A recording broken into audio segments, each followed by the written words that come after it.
कि आप लोगों ने ये देखा होगा, सरकार घोषणा करके गायब हो गई। सरकार की तरफ से कोई प्रेस कॉन्फ्रेंस नहीं किया गया। जब भी कोई संकट होता है, राजनीतिक संकट होता है सरकार को, तो वो सेना को आगे कर देते हैं। और आपने नोट किया होगा कि घोषणा की मंत्री जी ने, और घोषणा का बचाव जो है वो हमारे आदरणीय सम्मानित सेना प्रमुखों से करवाया है। एक तो भाजपा के बड़े नेता हैं, उन्होंने कहा कि हम तो भाजपा ऑफिस में आपको चौकीदार की नौकरी भी दे देंगे। ये सब चीज आप लोगों ने सुना होगा। कृषि कानून आया, कृषि कानून के वक्त भी बार बार क्या कह रहे थे, कृषि मंत्री कह रहे थे कि किसी भी सूरत में जो है कृषि कानून वापस नहीं लेंगे। चुनाव आया, चुनाव को देखते हुए और किसान जो लगातार 700 से ज्यादा किसानों ने अपनी शहादत दी, 1 साल से ज्यादा तक शांतिपूर्ण तरीके से संघर्ष किया, सब तरह के आरोप उन्होंने झेले। क्या क्या नहीं कहा गया किसानों को, सब कुछ कहा गया। आतंकवादी, नक्सली, खालिस्तानी, क्या क्या नहीं कहा गया। नमस्कार, मेरा नाम प्रकाश है। आप टुडे बिहार न्यूज देख रहे हैं। देखिए, अग्निपथ को लेकर लगातार विपक्ष की तमाम पार्टियां एकजुट है। बिहार में कल से कांग्रेस का सत्याग्रह शुरू होगा। जेएनयू छात्र संघ के पूर्व अध्यक्ष व कांग्रेस नेता कन्हैया कुमार पटना पहुंचे और कन्हैया ने केंद्र की नरेंद्र मोदी सरकार पर जोरदार हमला बोला। कन्हैया कुमार ने कहा कि कोई भी योजना लाते हैं और इसके बाद प्रधानमंत्री नरेंद्र मोदी वास्को डिगामा की तरह भ्रमण पर निकल जाते हैं। जैसे नोटबंदी, जीएसटी, कृषि बिल फेल्योर साबित हुई, अग्निपथ भी फेल्योर साबित होगा। जैसे किसान आंदोलन के बाद सरकारों को झुकना पड़ा और सरकार ने कृषि कानून को वापस लिया, अग्निपथ भी सरकार वापस लेगी। अग्निपथ युवाओं के भविष्य को कुचलने के लिए है। क्या कुछ कह रहे कन्हैया कुमार, जरा आप सुनिए। पूरे देश में दर्जनों शहर में एक साथ हम लोग प्रेस वार्ता कर रहे हैं और प्रेस वार्ता का जो हमारा विषय है वो विषय है अग्निपथ की बात, युवाओं के साथ विश्वासघात। इसी विषय पे हम लोग बात कर रहे हैं। स्वाभाविक रूप से जब हम ये कह रहे हैं कि अग्निपथ योजना इस देश के युवाओं के साथ विश्वासघात है, तो इसके पीछे कारण है। कारण क्या है? सबसे पहला कारण ये है कि आप लोगों ने ये देखा होगा, सरकार घोषणा करके गायब हो गई। सरकार की तरफ से कोई प्रेस कॉन्फ्रेंस नहीं किया गया है। जैसे प्रधानमंत्री जी कोई प्रेस कॉन्फ्रेंस नहीं किए हैं, दूसरी बार प्रधानमंत्री बने हैं, प्रेस कॉन्फ्रेंस नहीं करते हैं। जब भी कोई संकट होता है, राजनीतिक संकट होता है सरकार को, तो वो सेना को आगे कर देते हैं। और आपने नोट किया होगा कि घोषणा की मंत्री जी ने, और घोषणा का बचाव जो है वो हमारे आदरणीय सम्मानित सेना प्रमुखों से करवाया गया। आप लोगों ने इस बात को ध्यान दिया। और जितने मंत्री थे सब अपने अपने सोशल मीडिया और उनकी जो मीडिया है उसके माध्यम से योजना के फायदे गिनाने में जुट गए। फायदे गिनाते गिनाते कुछ तो भाजपा के नेता ये भी फायदा गिना दिए कि आप अग्निवीर बन करके जब आएंगे तो आप कुशल ड्राइवर बन सकते हैं, कुशल नाई बन सकते हैं। एक तो भाजपा के बड़े नेता हैं, उन्होंने कहा कि हम तो भाजपा ऑफिस में आपको चौकीदार की नौकरी भी दे देंगे। ये सब चीज आप लोगों ने सुना होगा। इस पूरी योजना को लेकर के जो कांग्रेस पार्टी का स्टैंड है, भारतीय राष्ट्रीय कांग्रेस जो कह रही है कि ये योजना पूर्णतः इस देश की सुरक्षा और देश के नौजवानों के भविष्य और उनके सपनों के साथ खिलवाड़ है। इसीलिए सरकार को अन्य योजनाओं के साथ जो उन्होंने किया है, जैसा उन्होंने नोटबंदी के साथ किया, आप लोगों को याद होगा, बोले थे ना कि 50 दिन में अगर सारी समस्याएं ठीक नहीं होगी तो आप जिस चौराहे पे बुलाएंगे हम आ जाएंगे। घोषणा करके जापान चले गए थे प्रधानमंत्री जी, आप लोगों को याद होगा। जैसे अभी जर्मनी गए हुए हैं, वास्को डिगामा की तरफ घूमते रहते हैं। उस योजना के बाद भी जितने दावे किए गए थे, आप सब ये प्रश्न पूछिएगा कि नोटबंदी के बाद दावे किए गए कि काला धन वापस आ जाएगा। आरबीआई ने कहा कि पुराने नोट लगभग वापस आ गए, तो काला धन कहाँ गया? और आपकी सूचना के लिए स्विस बैंक में भारतीयों का जमा पैसा आज ऐतिहासिक रूप से सबसे ज्यादा है और डॉलर के मुकाबले रुपया ऐतिहासिक रूप से सबसे नीचे है। तो नोटबंदी के साथ वही हुआ। जीएसटी के साथ आप जानते हैं 36 बार से ज्यादा जीएसटी में अमेंडमेंट हो चुका है, उसके नियम में बदलाव किए जा चुके हैं। उसके बाद कृषि कानून आया। कृषि कानून के वक्त भी बार बार क्या कह रहे थे? कृषि मंत्री कह रहे थे कि किसी भी सूरत में जो है कृषि कानून वापस नहीं लेंगे। चुनाव आया, चुनाव को देखते हुए और किसान जो लगातार 700 से ज्यादा किसानों ने अपनी शहादत दी, 1 साल से ज्यादा तक शांतिपूर्ण तरीके से संघर्ष किया, सब तरह के आरोप उन्होंने झेले। क्या क्या नहीं कहा गया किसानों को, सब कुछ कहा गया। आतंकवादी, नक्सली, खालिस्तानी, क्या क्या नहीं कहा गया। उनके ऊपर थार दौरा दिया गया। मंत्री जी के बेटा ने किसानों के ऊपर थार चढ़ा दिया और उनको जो है शानदार जो है सुरक्षा और स्वागत सरकार के प्रोटेक्शन में मिला। लेकिन किसान अड़े रहे, ये गलत है और किसान आंदोलन के दबाव में कृषि कानून वापस लेना होगा।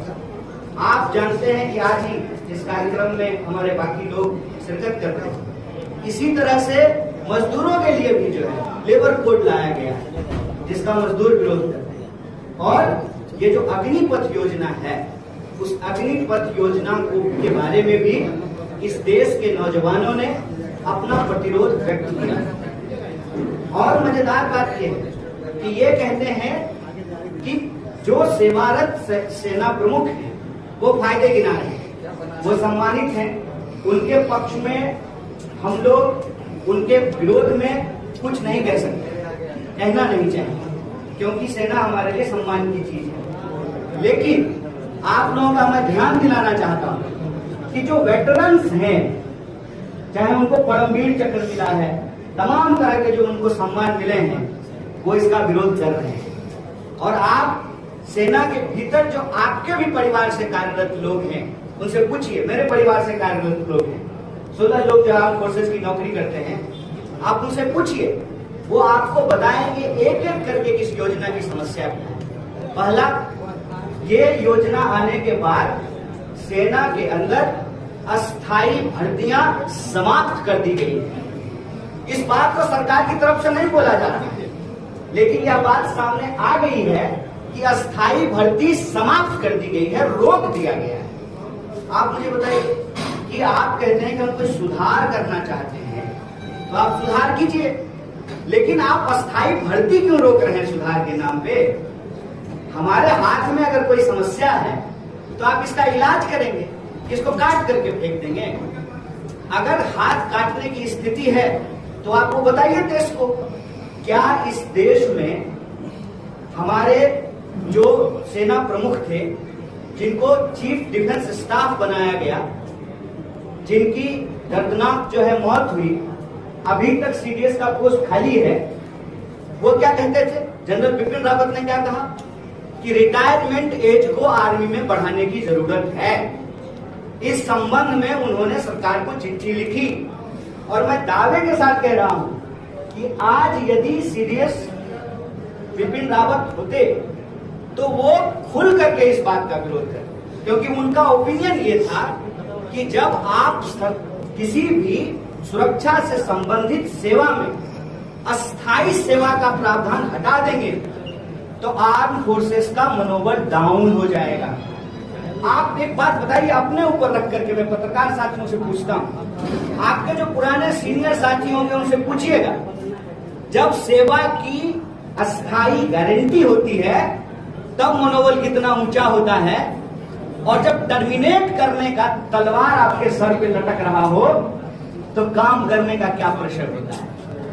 आप चाहते हैं कि सुधार हो, तो सुधार के पक्ष में तो कांग्रेस पार्टी भी नहीं है। आप लोगों को मैं बता दूं कि short service commission Congress party लेकर के है, और जो हमारे वेटरन्स हैं, जो सेवानिवृत्त हमारे सेना के अधिकारी हैं, सेना के जवान हैं, उनके लिए स्पेशल कमीशन जो है डॉक्टर मनमोहन सिंह की सरकार के दौरान बनाया गया। और प्रधानमंत्री जब आए तो उन्होंने कहा कि और सुधार की जरूरत है, और उन्होंने कहा 1 रैंक 1 पेंशन हम लागू करेंगे, तो प्रधानमंत्री जी की भाषा है।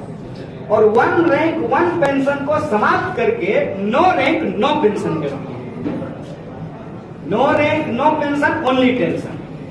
टेंशन किसको? जो नौजवान इस देश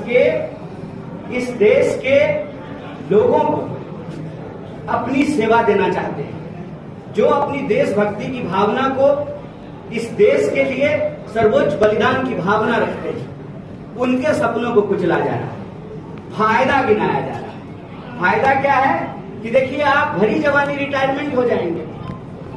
भरी जवानी रिटायर होने के फायदे गिनाए जा रहे हैं। आप सोचिए कि घर में मान लीजिए कि पिताजी को अस्थायी नौकरी है, तो माताजी कहेंगी कि पति से पहले बेटा रिटायर होकर के आ गया है। और 4 साल क्यों, 3 साल क्यों नहीं, 5 साल क्यों नहीं? ये 4 साल वैसे ही रैंडम नंबर है कि एक दिन जो है रक्षा मंत्री जी को सपने में आया और उन्होंने कहा 4 साल। 5 साल क्यों नहीं? 4 साल इसलिए कि तमाम तरीके के नौकरी के जो आपके फायदे होते हैं, जो इस देश में एक्ट बना हुआ है, उससे ये योजना बाहर हो जाए। आपको ग्रेच्युटी नहीं मिलेगी, आपको तमाम तरह की दूसरी सुविधाएं नहीं मिलेगी। और आपको मैं याद दिला दूं, पहली बार जब योजना घोषित की गई थी तो टीए का भी बात नहीं किया गया था। जब विरोध होना शुरू हुआ तो आनंद फानंद में जो है 2 अमेंडमेंट लाए गए। मतलब योजना आई ही है, 2 अमेंडमेंट हो चुका है। तो ये लोग इस योजना को लेकर के कितना गंभीर है, इस बात को आप समझ लीजिए। कह रहे हैं वॉरफेयर बदल गया है, हमको एवरेज एज जो है वो घटाना है। आप हमको एक बात बताइए, हमने जो है, हमारी सेना ने बड़े बड़े वॉर जीते हैं ना, इसी सेना से। भारत की सेना ने तमाम वॉर जीते हैं, और जितना प्रमुख सम्मान है, क्या वो 30 वर्ष से ज्यादा या 30 वर्ष के लोगों को नहीं मिला है? तर्क क्या है? असल जो बात है कि छुपा रहे हैं देश। तर्क ये है कि हमारे देश के बजट में सबसे प्रमुख बजट होता है डिफेंस का। डिफेंस बजट का 40% जो है वो लोगों की सेवा देने के बदले जो उनको सुविधाएं दी जाती है उस पर खर्च होता है। ये उसमें बजट कटौती करना चाहते हैं, लेकिन इस बात को ये ईमानदारी से बोल नहीं रहे। ये इस बात को बोल नहीं रहे हैं कि जैसे तमाम विभाग को या तो बेचे गए हैं या उसको कॉन्ट्रैक्ट पे किया गया है, उसी तरह से ये देश की सुरक्षा में भी ठेकेदारी लाना चाहते हैं। ये ठीक नहीं है, ये देश की सुरक्षा के साथ खिलवाड़ है।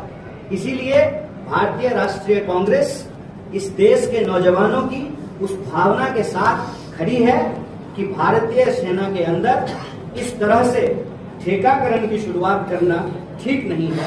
यह देश की सुरक्षा के साथ खिलवाड़ है, और देश के नौजवान जो संघर्षरत हैं, उनके संघर्षों के साथ हम कंधे से कंधा मिलाकर खड़ा हैं।